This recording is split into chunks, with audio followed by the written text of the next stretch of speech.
नमस्कार। अगला सैम हिंदी कक्षा में मैं सुनीति मिश्रा आप सबका हार्दिक स्वागत करती हूँ।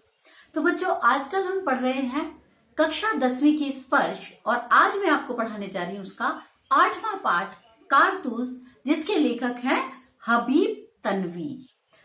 तो बच्चों, इस पाठ में एक ऐसे जांबाज के कारनामों का वर्णन है जिसका लक्ष्य एकमात्र था अंग्रेजों को इस देश से बाहर निकालना।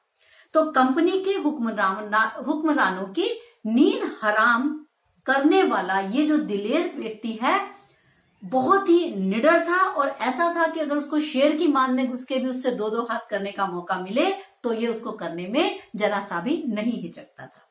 तो एक बार कंपनी की बटालियन के खेमे में ही नहीं केवल ये आ पहुंचा, बल्कि इसने कर्नल पर ऐसा रौब जमाया कि कर्नल के मुंह से शब्द भी नहीं निकले वो जो किसी अपराधी के लिए निकलने चाहिए थे। उसके मुंह से बस यही निकला कि एक जाबाज सिपाही मेरे सामने आ गया था।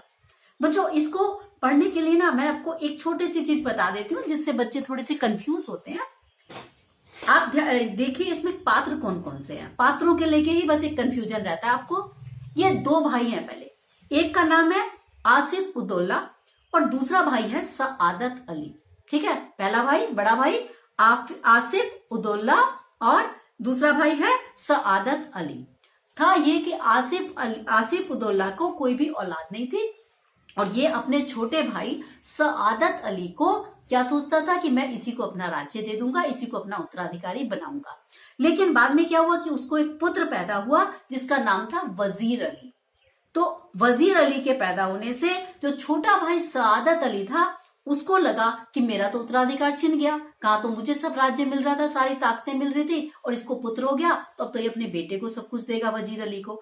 इस वजह से सआदत अली अपने भतीजे को यानी वजीर अली को अपना दुश्मन मानने लगा और वो बड़ा जो ये था सआदत अली, वो बड़ा ऐशो आराम पसंद व्यक्ति था। उसको काम वाम करना कुछ ज्यादा अच्छा नहीं लगता था, अच्छा इंसान नहीं था। तो इसने क्या किया, अंग्रेजों से संधि कर ली और इस चक्कर में जो वजीर अली है, क्योंकि वो तो अंग्रेजों से मुक्ति कर दिलाना चाहता था, किसी भी प्रकार से देश से बाहर करना चाहता था, वो एक क्रांतिकारी की तरह घूमने लगा। तो ये अगर पात्र आपको स्पष्ट हो गए तो आपको पाठ बड़े आसानी से समझ में आ जाएगा। मैं अपनी कक्षा में भी पढ़ाती हूँ तो मैं एक बार ब्लैक बोर्ड पे इन सारे पात्रों के नाम लिख के टेबल जैसी बना के उनको दे देती हूँ। अब आप समझ गए। अब मैं पढ़ाऊंगी तो आपको क्लियर हो जाएगा। सन 1799 में गोरखपुर के जंगल के अंदरूनी भाग में रात्रि के समय कर्नल कालिंज और एक लेफ्टिनेंट डेरा जमाए हुए हैं। लेफ्टिनेंट बता रहा है यहाँ जंगलों में डेरा डाले हुए हफ्तों बीत गए हैं, सिपाही भी तंग आ चुके हैं, पर ये एक वजीर अली है, वही जो जाबाज सिपाही है हमारा, वो है कि वो पकड़ में आ ही नहीं रहा। कर्नल बताता है कि वजीर अली के कारनामे रॉबिन हुड की याद दिलाते हैं। रॉबिन हुड क्या करता था ना, वो अमीरों से संपत्ति लूट के गरीबों में बांटता था। तो जो हमारा रॉबिन हुड है उसका नाम क्या है, वजीर अली। तो कह रहे हैं वजीर अली ऐसे ही काम, रॉबिन हुड जैसे काम किया करता है। उसे अंग्रेजों से सख्त नफरत है। उसने 5 महीने तक यहाँ राज किया। इस दौरान उसने अंग्रेजी प्रभाव को कभी भी अपने राज्य में जमने नहीं दिया। लेफ्टिनेंट सआदत अली के बारे में पूछता है कि ये सआदत अली कौन है, तो बताता है कि ये आसिफ उदौला का भाई है, यानी वजीर अली का चाचा है। तो कह रहा है सआदत अली, अंग्रेज बता रहा है कि वो तो हमारा मित्र है क्योंकि वो बड़ा ही आराम पसंद व्यक्ति है, यानी वजीर अली का चाचा, उसके बारे में बात हो रही है। ये उसने हमें अपनी आधी जायदाद दे दी और 10 लाख रुपए भी दे दिए। अब वो बड़े मौज में रहता है और हम भी मौज में रहते हैं, यानी उसने अंग्रेजों से संधि कर लिया। अफगानिस्तान को हमले की दावत सबसे पहले टीपू सुल्तान ने दी थी और फिर वजीर अली ने दी है। बाद में बंगाल के नवाब शमसुद्दौला ने भी उसे निमंत्रण भेजा। लेफ्टिनेंट ने बताया कि कंपनी के खिलाफ ऐसा लग रहा है जैसे पूरे हिंदुस्तान में एक लहर सी दौड़ गई है। कर्नल ने हाँ करते हुए कहा कि हाँ, मुझे भी लग रहा है कि अब हिंदुस्तानी जो है अंग्रेजों के खिलाफ होते जा रहे हैं और इनको रोकना बहुत जरूरी हो गया है, वरना हम लोग मुसीबत में आ सकते हैं। फिर कर्नल ने बताया कि सालों से पूरी फौज लेकर वो वजीर अली का पीछा कर रहा है, लेकिन वजीर अली है कि इतना तेज है कि वो उसके हाथ ही नहीं आता, क्योंकि वो एक जाबाज है। उसने कंपनी के वकील की हत्या तक कर डाली। हुआ क्या कि कंपनी ने वजीर अली को पद से हटाकर बनारस पहुंचा दिया और ये कह दिया कि हम तुझे 3 लाख रुपया सालाना वजीफा देते रहेंगे, तू अपनी मौज कर, मतलब तेरे को कोई काम करने की जरूरत नहीं है, ताकत वाकत कुछ नहीं है, पैसे ले और ऐश करो। कुछ महीने बाद गवर्नर जनरल ने उसे कोलकाता बुलाया। इस पर वजीर अली ने बनारस में रहने वाले वकील से शिकायत की कि मैं कलकत्ता क्यों जाऊं। वकील ने वजीर अली की एक न सुनी, उल्टे ही उसे ही खरी खोटी सुना दी। बस वजीर अली को कहां इतना बर्दाश्त था, वजीर अली ने खंजर से उस वकील की हत्या कर डाली और अपने साथियों सहित आजमगढ़ की तरफ भाग गया। आजमगढ़ के हुक्मरान ने उन्हें घाघरा पहुंचा दिया और अब उसका सैनिकों के साथ पूरा काफिला इन जंगलों में यानी घाघरा के जंगलों में भटक रहा है, लेकिन वो इनको अंग्रेजों के हाथ ये वजीर अली अभी भी नहीं लग रहा, बहुत बहादुर है। कर्नल ने लेफ्टिनेंट को बताया कि वजीर अली किसी भी प्रकार से नेपाल पहुंच जाना चाहता है ताकि वह अफगानी हमले का इंतजार करते हुए अपनी शक्ति बढ़ा सके और साथ साथ सआदत अली को हटाकर अवध पर कब्जा कर सके, यानी अपने चाचा को हटा के अवध पे कब्जा कर ले और अंग्रेजों को तो हिंदुस्तान से खदेड़ कर बाहर निकाल दे। अब कर्नल बताता है कि वजीर अली अभी नेपाल नहीं पहुंच सका है, अंग्रेजों तथा सआदत अली की फौजें उसका पीछा कर रही हैं, यानी उसके चाचा की भी फौजें लगी हुई हैं, उधर से अंग्रेजों की फौजें भी लगी हुई हैं। किसके पीछे? हमारे वीर वजीर अली के पीछे। तभी एक सिपाही आकर सूचना देता है कि सर दूर से बहुत तेजी से धूल उड़ती चली आ रही है। कर्नल एकदम सिपाहियों को सावधान होने को कहता है और आने वाले पर कि जो भी आने वाला है उस पर कड़ी नजर रखी जाए, ये ध्यान रखना कि आने वाला अंदर न आने पाए। ठीक है। फिर अब वो देखता है कि भाई अरे, कर्नल ने देखा खिड़की के पास जाकर एक सवार जो सरपट घोड़ा दौड़ाए चला आ रहा था। तो लेफ्टिनेंट ने कहा हाँ, ये तो सीधा हमारी तरफ ही आ रहा है। तो कर्नल ने कहा सिपाहियों से कहो कि जरा ध्यान रखें। अब बहुत पास आकर वो सवार बोला मुझे कर्नल से मिलना है, बाहर तंबू के बाहर से। तो सवार वो गोरा बोला बहुत खूब।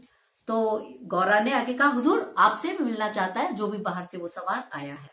अब इन्होंने सोचा लेफ्टिनेंट ने कि जरूर वजीर अली का कोई आदमी होगा, हमसे मिलकर उसको गिरफ्तार करवा देना चाहता होगा। सोच रहा होगा कई बार ना मुखबिर होते हैं कि जो बीच में गद्दारी करते हैं और उनसे मिल जाएगा, पैसे वैसे दे देंगे और वजीर अली गिरफ्तार हो जाएगा। तो कर्नल ने कहा चुप रहो। अब सवार ने कहा कि तन्हाई तन्हाई मतलब अकेले में बात करनी है मुझे आपसे। कर्नल ने कहा यहाँ पे कोई गैर आदमी नहीं है, तुम आराम से कह सकते हो। तो उसने कहा नहीं नहीं, दीवारों के भी कान होते हैं, मैं नहीं ऐसे बोलूंगा। तो सवार ने उससे पूछा आपने इस मुकाम पर खेमा क्यों डाला हुआ है, मतलब क्यों तंबू गाड़ के बैठे हो? कर्नल बोला कंपनी का हुक्म है वजीर अली को गिरफ्तार किया जाए। तो सवार बोला अच्छा, तो पर इतना लाभ लश्कर क्यों, मतलब इतने सारे लोग क्यों एक आदमी के लिए? अरे भाई गिरफ्तारी में मदद के लिए, कर्नल बोला। तो सवार ने कहा वजीर अली की गिरफ्तारी बहुत मुश्किल है साहब। कर्नल बोला क्यों भाई, क्यों मुश्किल है? तो घुड़सवार बोला वो एक जाबाज सिपाही है। तो मैंने भी, कर्नल बोला हाँ ये तो बात मैंने भी सुनी है, पर आप क्या चाहते हो? सवार बोला मुझे थोड़े से कारतूस दे दो बस। कारतूस? कर्नल ने पूछा किसके लिए? उसने कहा वजीर अली की गिरफ्तारी के लिए। अच्छा, वो बड़ा खुश हो गया कर्नल। उसने कहा कर्नल ने ये लो 10 कारतूस ले लो। सवार ने मुस्कुराते हुए बोला शुक्रिया।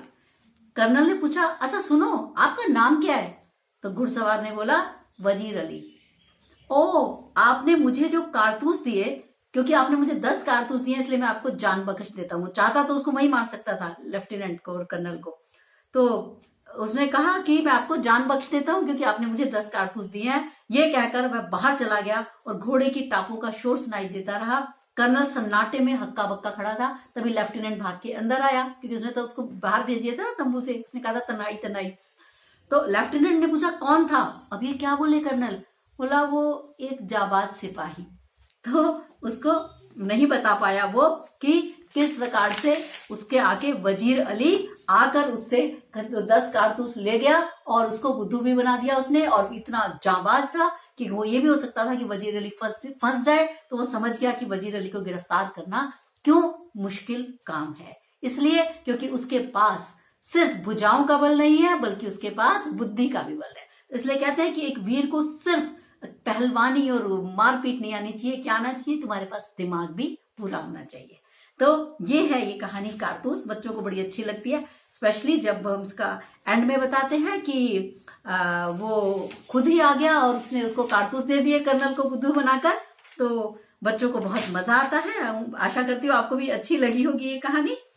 और रिलेशन जो संबंध है वो तो आपको मैंने स्पष्ट कर ही दिए कि किस प्रकार से ये आपको समझ में आ गया होगा। अच्छा, प्रश्न एक बार देख लीजिए। एक तो ये है, सआदत अली कौन था?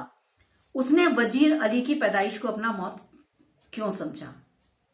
मैंने आपको बता दिया कि वो जो उसके आसिफ अब्दुल्ला जो थे वो सआदत अली आसिफ अब्दुल्ला का भाई था, और जब तक आसिफ अब्दुल्ला को कोई संतान नहीं थी तो वो सआदत अली को ही अपना उत्तराधिकारी बनाना चाहते थे, उनको अपना राजकाज सौंपना चाहते थे। लेकिन जब उनको पुत्र पैदा हो गया वजीर अली, तो सआदत अली को लगा कि अब तो मेरा भाई जो है अपने पुत्र को ही सारा राज्य देगा, तो इस वजह से उसको खतरा लगने लगा, तो उसको अपनी नवाबी खतरे में लगी, तो इसलिए उसने वजीर अली की पैदाइश को अपना मौत का पैगाम समझा। एक तो ये बहुत अच्छे से कर जाइएगा। एक, वजीर अली के अफसाने सुनकर कर्नल को रॉबिन हुड की याद क्यों आ जाती थी? जैसे मैंने बताया कि आपको रॉबिन हुड की आपने बहुत सारी कहानियां पढ़ी ही हैं कि किस प्रकार से वो चकमा देने में माहिर था, बहुत हिम्मती था, साहसी था, वीर था, अमीरों को लूटता था, गरीबों में बांट देता था, अच्छे काम करता था। तो इसी प्रकार से जो हमारे ये है, उसी ये भी जो है वजीर अली भी इसी प्रकार के काम किया करता था। ठीक है, एक प्रश्न और दिखा दें तुमको, एक प्रश्न और बता देते हैं कि जो वजीर अली वाला है ना, वजीर अली द्वारा कंपनी की वकील की हत्या का वर्णन अपने शब्दों में कीजिए, क्योंकि ये भी काफी इंपॉर्टेंट प्रश्नों में आता है। आप इसको भी तैयार कर जाइएगा। तो बच्चों, इस प्रकार से हमारा आज गद्य भाग समाप्त हुआ। अब मैं मिलूंगी आपको संचयन की किताब के साथ। तब तक के लिए मुझे आज्ञा दीजिए। नमस्कार।